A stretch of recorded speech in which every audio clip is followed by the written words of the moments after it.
অন্য কোথাও চাকরি করলেও ওই অপরাধটা মনে রেখে সামনে আগাইতে পারি।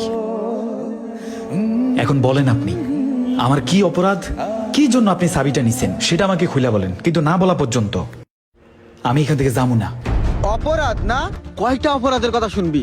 কয়টা শুনবি? আর বেটা তাড়াতাড়ি কর। এই ওরা মনে হয় তেল চুরি করতেছে, মহাজনের জানাতে হবে বিষয়টা। হ্যাঁ, অবশ্যই জানাতে হবে। আরে তাড়াতাড়ি কর। উস্তাদ, তেল এই যে এতটুকু আছে।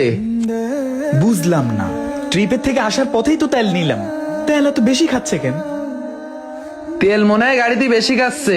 গাড়ির ইঞ্জিনটা একটু গ্যারেজে দেখাতে হবে। চল তাইলে। চলেন। আসুন, ইঞ্জিন মিস্ত্রির ফোন দে।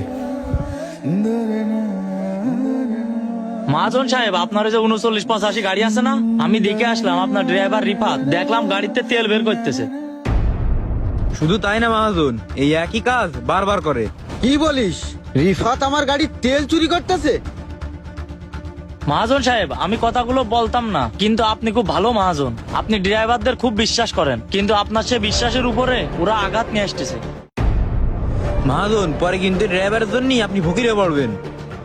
ভাবনা চিন্তা করে এখন দেখেন আপনার ইচ্ছা, আপনি কি করবেন। আচ্ছা তোরা যা, আমি বিষয়টা দেখতেছি। আচ্ছা, এই চল। রিফাত তাহলে আমার বিশ্বাসের সুযোগ নিয়ে গাড়ি থেকে তেল চুরি করে। শুনেন মহাজন, একটা কথা বলি। আজকে আপনি আমার সাথে যা করছেন না, এটা আমি কখনো ভাবতেও পারিনি। আমি আজ পর্যন্ত 3 জন মালিকের গাড়ি চালাইছি। কোনো মালিক কখনো বলতে পারবে না যে আমার দ্বারা তার গাড়ির ক্ষতি হয়েছে। কোনো মালিক বলতে পারবো না যে তার গাড়ির মোবিল, গিরিজ, তার গাড়ির তেল কখনো চুরি করছি। এটা কথাই আছে যে সৎ মানুষের ভাত নাই। আজকে আমারও হাল ওইটাই হয়েছে। এই যে আমার হেল্পারটা দেখতেছেন না, প্রত্যেকটা গাড়ির হেল্পার মাসে 3 দিনের জন্য ছুটিতে যায়। আর আমার হেল্পার চিন্তা করে কি জানেন? 2টা জিনিস।